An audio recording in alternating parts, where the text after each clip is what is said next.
Hello there, and welcome to Georgia House Rules, a podcast brought to you by the House Democratic Caucus in the Georgia General Assembly. What that means is the Georgia General Assembly is split into House and Senate. Every Democratic member of the House in the Georgia General Assembly belongs to the House Caucus, what's called the House Caucus. This podcast is meant to bring our message directly to you without headlines, without fuss, without a lot of barriers. My name is Representative Karen Lupton, and today's episode is Tort and Retort. I have with me Representative Marvin Lim, a good friend of mine, and an attorney who is also a Democrat in the State House. Say hey, Marvin. Hi, everyone. Hi, Karen. Hi, Marvin. Thank you so much for being on the show today so that we can have a little chat about just what tort and tort reform is all about in Georgia. Let me ask you first, Marvin, what is a tort and why should it matter to the people of Georgia? May I retort that by asking you first, what is your definition of a tort? Okay, my definition of a tort, and I'm just a regular old person, is it's a type of lawsuit. Is that correct? It is. It's a type of lawsuit that does not involve a crime. I mean, it involves a crime, but it's not a criminal action. Is that good to say? That is correct.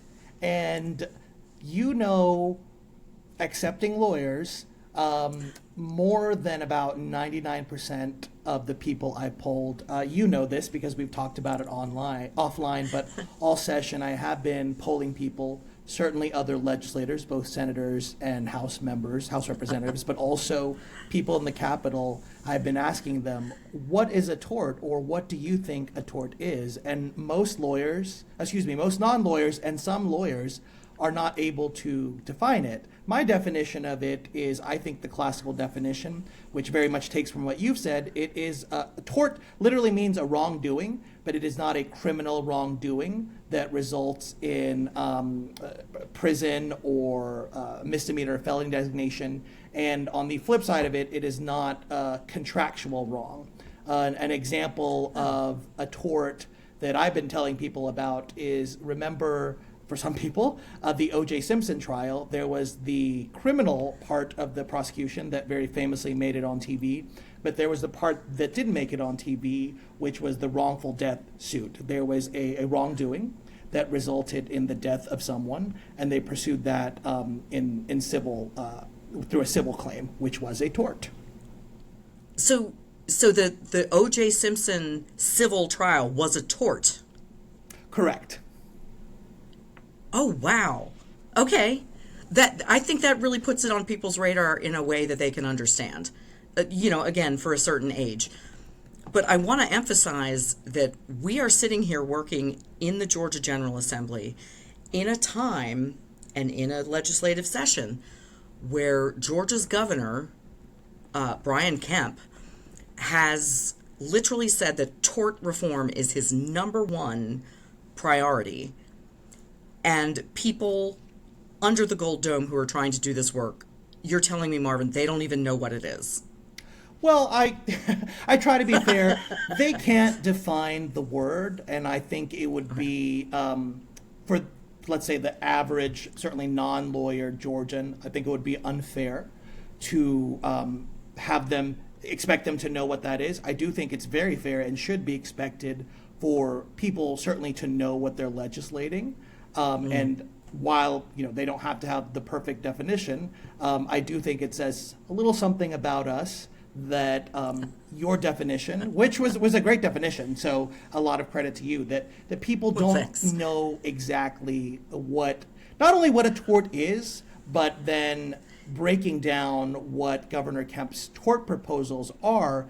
It has been, in my experience, very difficult for people to, again, accepting the lawyers, and there are a few of us here, to really define what it is that is going on. And I will say very quickly, too, I don't think that should always be the expectation for us to perfectly define in legalese what these are. But what we should be able to do as members of the General Assembly is to be able to tell people with evidence what it is that we're trying to do will actually lead to. And I think on that front, we are, in my mind, not as succeeding as much as we could be and should be. Yeah. One of our a leader in the Georgia House Democratic Caucus, our chair, Tanya Miller, Representative Tanya Miller, said in earlier this year that basically tort reform puts big companies first and regular Georgians last. I don't know if you agree with that definition. It definitely favors larger businesses and puts regular people who are harmed by those businesses at the bottom of the pile. Would you agree with that assessment? I would agree with that assessment. And in order for me as a lawyer, and by the way, I do civil work, both plaintiff and defense side work, I think it's important for us to, again, really define what we're talking about. So I'm going to read very quickly from a Governor Kemp's press release as to what this legislation is attempting to address, and then talk about why that is favoring larger businesses, in my opinion. So, oh, please, I'm ready to hear it. Absolutely. So the main parts of the legislation are to reevaluate the standard for negligent security liability, otherwise known as premises liability, truthful calculation of medical damages in personal injury cases, that is phantom damages, eliminates the ability to arbitrarily anchor pain and suffering damages to a jury, anchoring, bifurcated trials, admissible seatbelt evidence, eliminating double recovery of attorney's fees, eliminating plaintiff dismissal during trial, motion to dismiss timing charges, etc. And again, we don't absolutely, or the general public, I don't think should be absolutely expected to be tested on this and get 100%. But that wasn't your question either. Your question was, do I believe that this favors larger businesses? So there's a couple reasons I read all that. One is we are touting ourselves as the number one place to do business. And I would venture to guess, well, actually, I have some evidence behind this, but imperfect, but I would venture to guess that most businesses of most sizes, and again, most businesses in Georgia, like in America, are small businesses, have never faced any suit, and certainly any suit that involved any one of these 6 or 7 issues that I read off. Would you share that intuition, Karen? Representative Lupton. Yes, I don't think that this necessarily has much to do with the regular mom and pop shop. Absolutely. Now, you can imagine that larger businesses, perhaps Fortune 500 companies in Georgia, have faced some of these suits. I don't think that's under any sort of controversy. But again, the question goes to how will all this legalese actually impact Georgians, small businesses, right, large businesses? And ultimately, why I think it is mostly impacting or for the benefit really of large businesses is like what I said, most small businesses are not and have never, will never face these types of civil claims.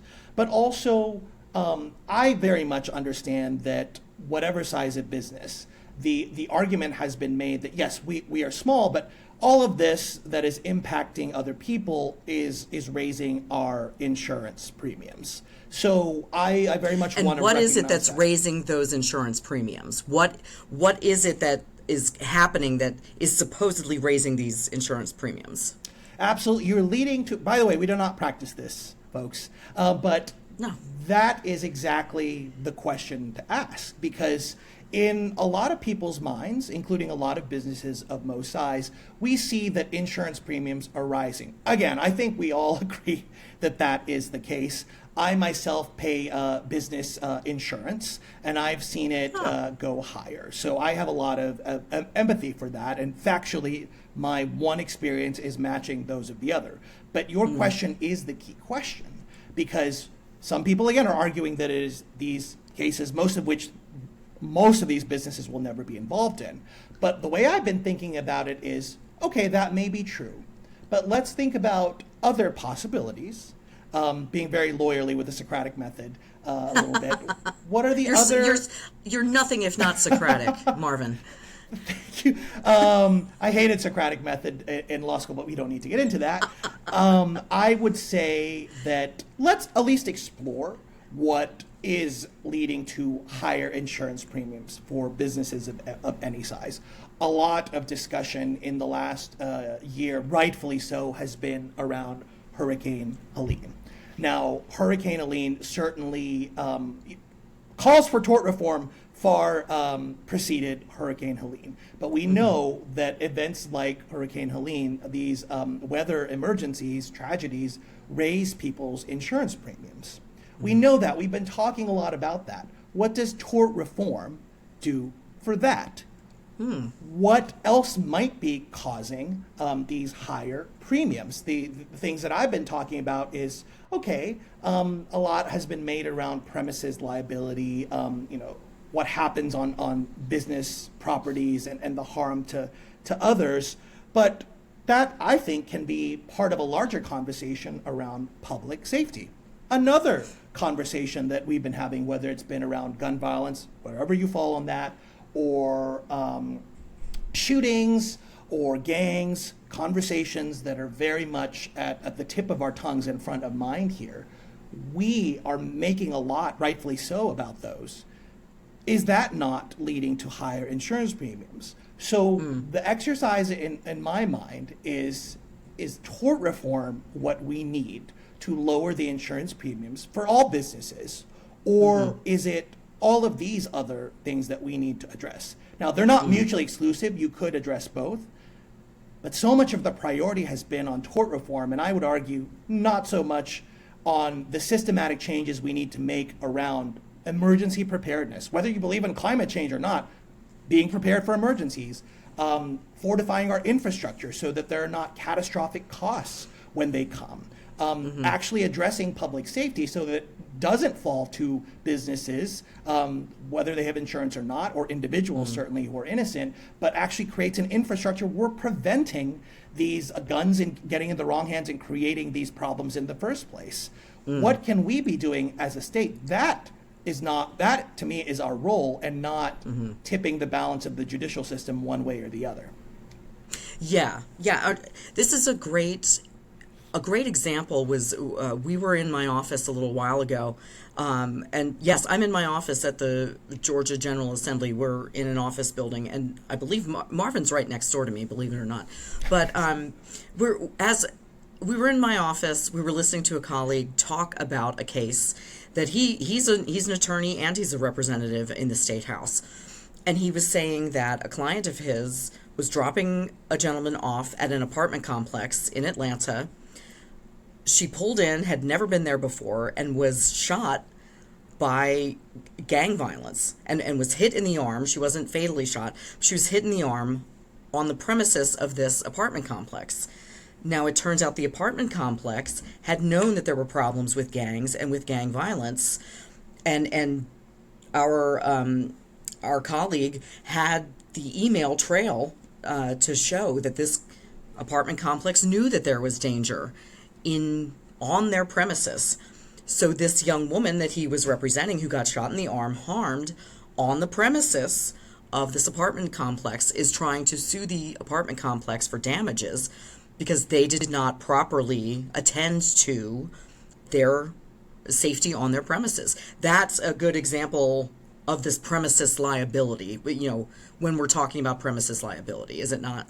That is a great example. And to me, that is one of the classic examples, because in my time in the House, I remember a bill where we attempted, it was not ultimately passed and had a lot of controversy, but it was a bill that would have required apartments to report on crimes that were happening within their properties. You might fall one way or the other on the bill, but the fact is, during that conversation, nobody is debating that this is happening. So the question then to me becomes, well, what do we actually do about it? There's providing the information.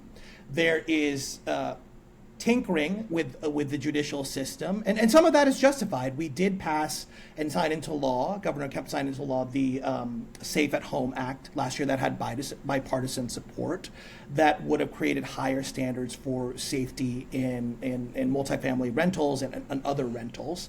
Now that is still requiring the tenant to use the judicial system, which a lot of people can't afford. But it was a big step forward in the right direction. But again, I go to, well, what can we do to prevent this, like before it gets to a problem in the judicial system? And the example that you just stated is, well, someone knew about this. Someone could have prevented this. And in many ways, sometimes we call it the least cost avoider in legalese, but can we hold people, not specific to apartments, but any premises, to some standard to say, hey, if you know about something, you should be able to implement measures to provide safety. That is one of the classic contexts that is very much at issue with the tort reform package. And again, I would submit that we need to think about, well, actually, how are we preventing this in a way that will actually lead to lower costs and safety overall, not just, again, favoring either the person who was harmed in that kind of context or example or the business. So I think that's why, in so many ways, it's not to say that tort reform isn't important. There are parts of it that I think are important, but I think it is missing the bigger picture of what is actually causing these problems of emergencies, of public safety, and ultimately of harm both to businesses and to regular individuals. Right. And part of the tort reform that Governor Kemp wants to initiate would limit the amount of money would put caps on the amount of money that a jury could award to someone like this woman who was shot. That is saying, no, we're going to keep the award that a jury can give to this woman lower, so that, because businesses are pressuring him and saying, hey, we have to charge people more, and our insurance prices are going to go up if we have to pay out these massive jury awards. It's these massive jury awards that are making insurance companies charge so much more for their services, for their insurance on companies. Now, there is absolutely no proof that actually occurs, that big jury verdicts are driving up the price of business insurance. There's no evidence that there's a correlation to that. Insurance companies are charging what they're charging and saying, well, we have to pay out these massive damages, so that's why we have to charge you this amount. There's no proof saying that is true, and even if we did put a cap on what businesses have to pay in terms of damages when they are at fault for damages to regular people, even if we did put a cap on that amount of money, there's no guarantee that insurance prices move, right? That's an insurance company issue. Absolutely. There not only is no guarantee, but there is, in my mind, no reasonable evidence to say that one would lead to the other, that A would lead to B. You're right, there are some caps. They're not direct caps saying you cannot exceed this amount, but as I mentioned, there's the elimination of double recovery on attorney's fees. There's the eliminating the ability to anchor at pain and suffering. That will ultimately lead to some cap. But like you said, what would ultimately happen here is not, or at least there is not significant evidence in my mind to say, hey, let me put it this way. What are the numbers of cases where this is happening? What are the awards? And then once you get that, can you draw a straight line from that, assuming you have all of that data, to reducing insurance premiums, again, not just for businesses that can afford to pay and should pay higher insurance premiums just because they are engaging in high risk activities. Is there a line from saying there have been all of these awards that have been so high to lower insurance premiums for everyone, for small and big businesses. I'm just not seeing the evidence. And again, I think this is critical. Even if there is evidence for that, are there not other things that we should be focusing on that would far more reduce those costs of insurance premiums? I understand that insurance regulation is a difficult thing, because at the end of the day, we're insuring against risk, and some people will fall and be harmed. Other people won't. We're asking people to shoulder the burden, because we hope that none of us are ever harmed in our health or anything like that. But there's nothing that is showing that at the end of the day, most Georgia businesses will benefit with lower insurance premiums, because there have been 1, 2, 3, 4, even 10 or 20 multi-million-dollar awards. There's just nothing indicating that, because actuarial calculations are so much more complicated than that. And I would submit to anyone listening, involve all of the things like potential for hurricane damage, potential for is this a high crime area or not, regardless of what that particular what that particular business is doing or not. There's so many more structural forces at work that, by the way, we, as a legislature, are in the best position to be able to tackle. Tort reform can be tackled by the judicial system. I believe we have some great judges out there that can be fair, because it's not just the jury running amok. Even when there is a jury, there's also a judge.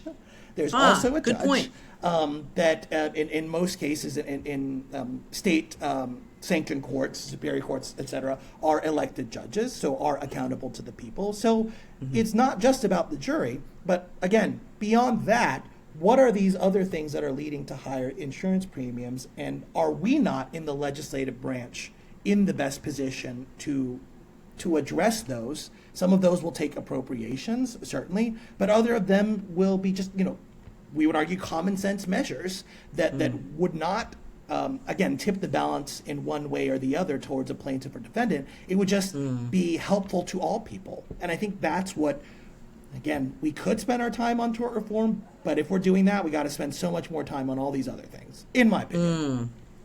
Yeah, so reforming what, or changing what regular people, how much we can ask for in damages from, medical malpractice. A doctor makes a grievous mistake in surgery or something like that.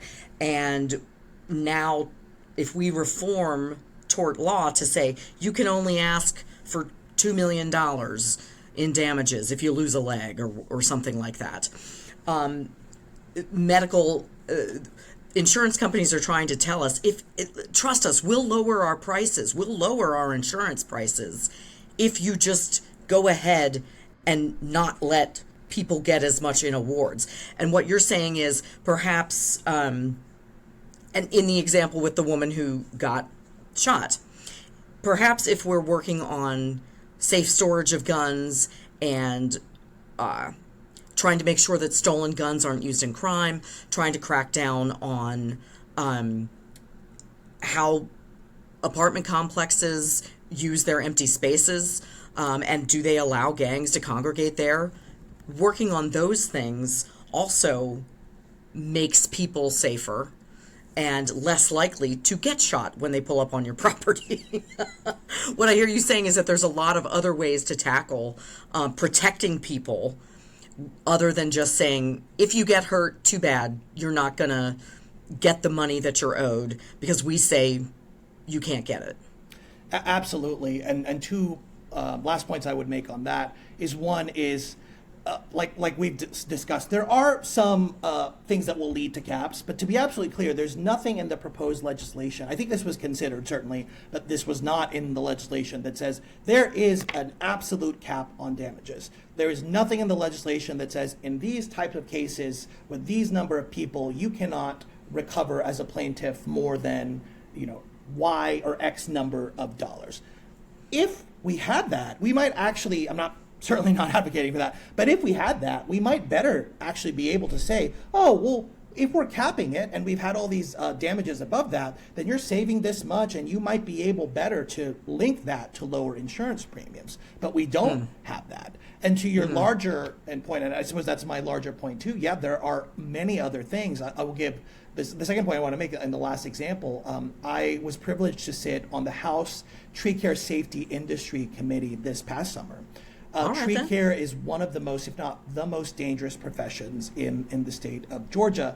It is also not licensed. So there's a whole policy discussion around that. But one thing that we know is that a lot of these professionals, or so-called professionals, were going out there uninsured. So then people were being harmed, and in those cases, in many of those cases, it was very clear that that business was at fault, but they were not insured. What are we doing to ensure that people, no pun intended, that all businesses actually do have insurance and are complying with those laws? How much more can we, because I've talked about, public safety, I've talked about environmental, but let's meet this where it's at. When we're talking about insurance, we have a lot of people who are uninsured, just like there are uninsured motorists or people who are uninsured with health. But with businesses, what can we do to make sure that these folks are insured, even when there is available? I understand sometimes it might be too high, but there are so many people that are just going about that are doing this anyway and are not in compliance with our laws. So I think that's another thing that I would submit is there's so many instances of this, so many examples of things that we could tackle. And something that I've been saying is we all agree on the overall goal here, but let's not lose sight just by focusing on one solution. If we're proposing one solution, let's take that seriously. I've tried to take this seriously. There are goods and bads to this tort reform, but we can't ignore all of the other, particularly systems level factors that are leading to these actuarial calculations, these higher insurance premiums. Again, we are in the perfect position to solve that, and I think we got to get to work on those many things for us to really see a reduction in insurance rates. Let me ask you one last thing. I know that you that we've got to close up shop soon, but you made a great kind of very real life example that I think a lot of people can identify with pointing out that the O.J. Simpson civil trial was a tort. If tort reform was put through in Georgia, how would it have changed? Like if that case was being tried in Georgia and tort reform was pushed through in Georgia, how would that have changed that case that we all kind of can identify with and know that O.J. was found guilty in a civil case, in that tort case, of causing the deaths of his wife and her friend? How would tort reform have affected what happened in that case? I don't know. The viewers are looking at me. What I feel like as a lawyer is back in law school, and I just got a hypothetical for the last question on my torts exam, which is one of the very first classes you take. What? And Seriously? I was just like panicked because I don't know about this. But here's one way. You can't quote me on this because I would have to do research. But well, we're going to quote you on it because you're on a podcast. Well, where my mind immediately went is, and if it's not in the O.J. Simpson case, at least we can empathize with the fact that, and I know that's a polarizing case, but we know that there was a lot of pain and suffering from many people in that case. What I don't know for sure is whether pain and suffering damages was part of that civil case. I do know there were two claims, wrongful death and battery. But I would imagine that if not in this case, certainly in many other cases, that the death of someone leads to immense pain and suffering. And what this legislation would do, again, eliminating the ability to anchor pain and suffering for a jury, would lower those types of those damages and those rewards. What, right? Yeah. And it's tricky because pain and suffering, we feel it. It's not something economic. It's something like deeply personal. So I get why we want to use kind of like benchmarks. hedonic damages, the damages of life. Like, how do you really, when you say that life is inviolable and infinite in value, how can you reduce it to that? To a monetary award damage? from a jury, yeah. But I think it's unfair to limit it in a way where we don't allow more discretion in how people imagine what pain and suffering is. We do need to have some standards. I would submit again that there's a judge for that, but I do also think that if you can think of one case, think of that and the immense pain and suffering experienced by people and how you would measure that. Yeah, there are some cases where you might say, oh, they went amok because, $40 million. I mean, you could say too, like $40 million for a death. Like, how much is that for a death, right? But I think on the flip side, we have to be fair. We have to think, well, have there not been cases where pain and suffering was not considered at all, or people tied it to like a very specific thought in their head that ultimately, I guess, again, I don't know this case super well, but that lowered the pain and suffering below what we think it should have been.